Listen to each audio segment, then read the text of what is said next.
வடிவேல் சொல்லப்பா இப்பயே எனக்கு கண்ணு கட்டுதுன்ற மாதிரி நான் கேட்குறேன். 2025 ஜாக் பேக் அடிக்கும் ராசிகள்னு யாருன்னா வீடியோ பேசியிருப்பாங்கல்ல, அவங்கள போய் நம்ம முதல்ல பேட்டி எடுக்கலாம். அவங்க ஜாக் பேக் அடிக்க போகுது ராசின்னு சொன்னாங்களே, அந்த ராசி யார் யாரோ மக்களையும் கூப்பிடலாம், ஒரு மீட்டிங் வைக்கலாம். வாங்க, நான் ஃபுல் செலவு என் செலவு எடுத்துக்கிறேன். வருஷம் வருஷம் இந்த மாதிரி ஒரு வீடியோ வருது, நானும் பார்த்துன்னுக்கிறேன். 2026 ஜாக் பேக் அடிக்கும் ராசி கன்னி ராசின்றான். கன்னி ராசிக்காரன் ரிமாண்டில் உள்ள வரான்.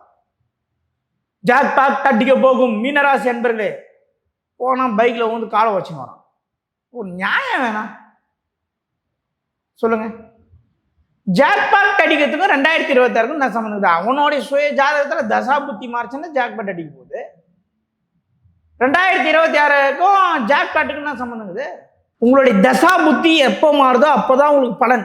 2026 மாறல, ராகு தசை குரு புத்தி சார். 2026 ஃபுல்லாவே ராகு தசை குரு புத்தி தான் ஒருத்தவங்க நடக்குதுன்னா அவங்க வாழ்க்கை அப்படிதான் இருக்கும். எப்படி மாறும்? இதெல்லாம் யார் சொல்லி கொடுக்குறது உங்களுக்கு தெரியலையே. எந்த பாடசாலை வேதசாலையில் இதெல்லாம் சொல்லித்தராங்க எனக்கு? ஐயோ, நான் படித்த கல்வியில் இதெல்லாம் கற்றுக் கொடுக்கவில்லையே, எனக்கு வருத்தம் அளிக்குதுன்னு தான் நான் புலம்புறேன்.